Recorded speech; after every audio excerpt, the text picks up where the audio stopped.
Assalamualaikum warahmatullahi wabarakatuh. Perkenalkan, nama saya Lilis Mukhoyaro, seorang guru sejarah di SMA Al-Hikmah Surabaya. Kali ini saya akan menjelaskan materi tentang Indonesia pada masa demokrasi terpimpin yang sudah terdapat pada mata pelajaran Sejarah Nasional Indonesia kelas 12 KD 3.4, yaitu menganalisis kebijakan politik dan ekonomi bangsa Indonesia pada masa demokrasi terpimpin. Apa kalian sudah siap menyimak pembelajaran kali ini?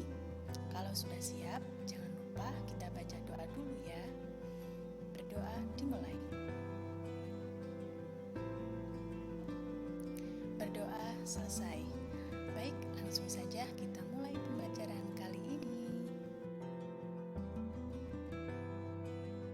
Untuk tujuan pembelajaran materi ini ada beberapa di antaranya. Yang pertama, siswa mampu memahami latar belakang berakhirnya masa demokrasi liberal dan diganti dengan Indonesia pada masa demokrasi terpimpin.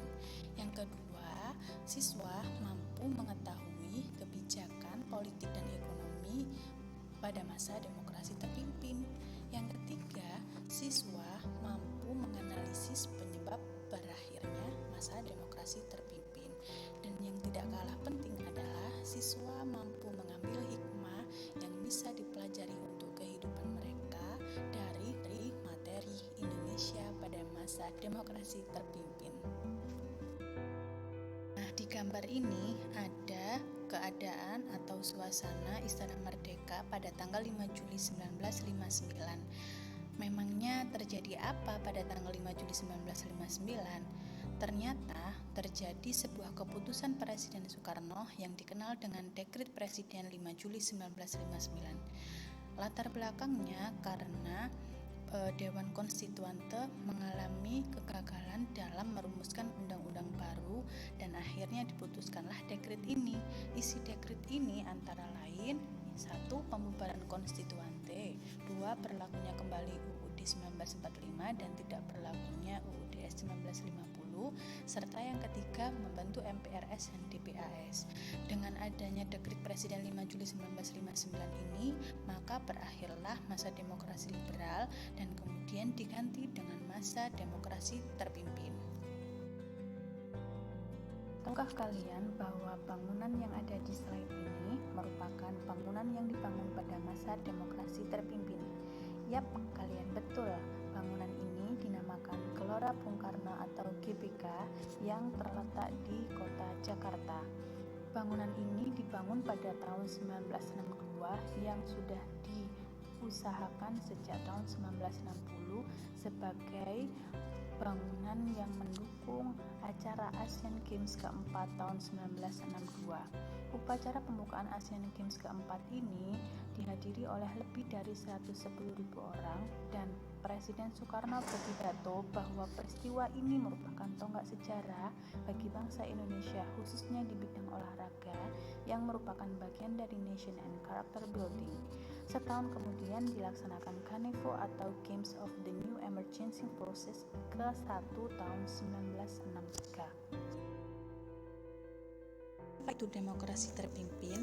Demokrasi terpimpin sendiri merupakan suatu sistem pemerintahan yang ditawarkan Presiden Soekarno pada Februari 1957 yang dikenal sebagai konsepsi Presiden 1957. Pokok-pokok pemikirannya antara lain: pertama, dalam pembaruan struktur politik harus diberlakukan sistem demokrasi terpimpin yang didukung oleh kekuatan-kekuatan yang mencerminkan aspirasi masyarakat secara seimbang. Kedua, pembentukan kabinet gotong royong berdasarkan imbangan kekuatan masyarakat yang terdiri atas wakil partai politik dan kekuatan golongan politik baru yang dikenal dengan golongan fungsional atau golongan karya. Hal ini menurut Presiden Soekarno merupakan pemikiran yang mencerminkan dari sila keempat, yaitu kerakyatan yang dipimpin oleh hikmat kebijaksanaan dalam permusyawaratan. Selanjutnya adalah triprogram kabinet kerja. Perlu diketahui tentang lembaga-lembaga negara yang tercantum dalam UUD 45 maupun tidak pada masa demokrasi terpimpin. Yang pertama adalah MPRS, yang kedua adalah DPAS, Yang ketiga adalah DPR Gotong Royong, merupakan sebuah DPR yang dibentuk setelah dibubarkannya DPR hasil pemilu 1955. Yang keempat adalah Front Nasional dan yang kelima adalah ABRI. Selain 5 yang tadi, ada juga Mahkamah Agung, Badan Pemeriksa Keuangan, dan yang tidak kalah penting adalah Presiden itu sendiri. Selanjutnya adalah TRI program Kabinet Kerja. TRI itu merupakan ada 3 program Kabinet Kerja pada masa demokrasi terpimpin. Yang pertama adalah keamanan dalam negeri terkait dengan gangguan keamanan pemberontakan seperti DITII, PRRI Permesta maupun usaha untuk mempertahankan revolusi. Yang kedua adalah pembebasan Irian Barat yang ditempuh melalui 4 tahap, yaitu jalur diplomasi, konfrontasi ekonomi, konfrontasi politik, dan konfrontasi militer atau yang dikenal dengan Trikora. Yang ketiga adalah peningkatan sandang pangan dengan usaha melalui pembentukan Depernas, kemudian diubah menjadi Bapenas pada tahun 1963, terus Senering atau devaluasi mata uang, dan deklarasi ekonomi.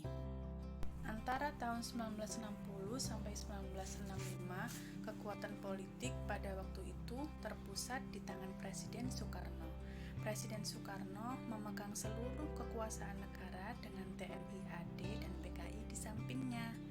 Sejak Kabinet Juanda diberlakukan SOP yang membuat peranan TNI AD semakin penting dalam bidang politik. Kekuatan politik baru lainnya adalah PKI. PKI sebagai partai yang bangkit kembali setelah pemberontakan Madiun 1948 berhasil menyokong gagasan Nasakom Presiden Soekarno. PKI dapat memperkuat kedudukannya. Sejak saat itu, PKI berusaha menyaingi TNI dengan memanfaatkan dukungan yang diberikan oleh Soekarno untuk menekan pengaruh TNI AD.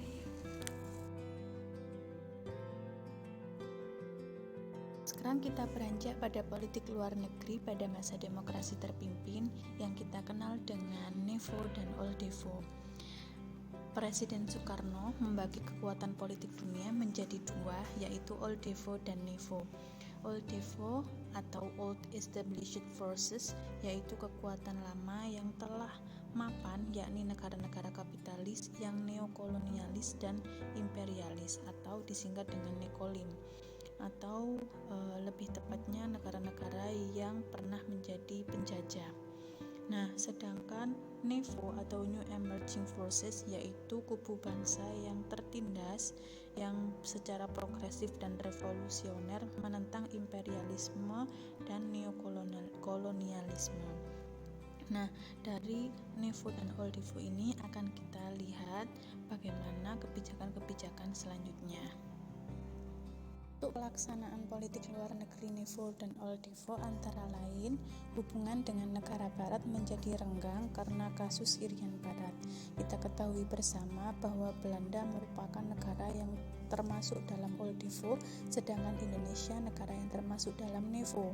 Ketika Belanda terkait dengan OLDEVO dan Indonesia terkait dengan NEVO, hubungan dengan Belanda menjadi renggang, apalagi ditambah dengan kasus Irian Barat.